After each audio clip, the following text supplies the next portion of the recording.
ఈ సీజన్లో వరి పొట్టుననేది 3 ఇంచెస్ కంటే ఎక్కువగా పోసుకోవాలి. దీనివలన ఎక్కువగా హీట్ అనేది ప్రొడ్యూస్ అవుతుంది. బ్రూడింగ్ ఏరియా మేనేజ్మెంట్ అనేది పర్ఫెక్ట్ సీలింగ్స్తోని ఉండాలి.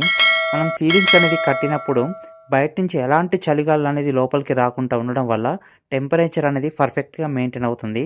టెంపరేచర్ అనేది చిక్స్ వచ్చిన ఫస్ట్ డే నుండి 3 డేస్ వరకు 90 ఫారెన్ హీట్ అనేది మెయింటైన్ చేయాలి. ఈ సీజన్లో కింది కర్టన్స్ అనేది ఎట్టి పరిస్థితుల్లో ఓపెన్ చేయకూడదు. ఓపెన్ చేసినట్లయితే చలిగాలులు అనేది డైరెక్ట్గా చిక్స్కి తగిలిపోయి మోర్టాలిటీ పర్సెంటేజ్ అనేది ఎక్కువగా వస్తుంది. అదేవిధంగా ఈ చలిగాలులకు గురక ఫెదర్స్ అనేది వచ్చేస్తూ ఉంటాయి. ఈ వాతావరణానికి కంపల్సరీగా 2 కర్టన్స్ అనేది మెయింటైన్ చేయాలి. కింది కర్టన్స్ పై కర్టన్స్ అనేది ఓవర్లాక్ అయ్యే విధంగా ఉండాలి. కండిషన్స్ బట్టి కర్టన్ మేనేజ్మెంట్ అనేది చేసుకుంటూ ఉండాలి. ఈ చలికాలంలో 40 గ్రాముల నియోడెక్స్పోర్ట్ని 1000 పిల్లల ప్రకారం ఇవ్వాలి.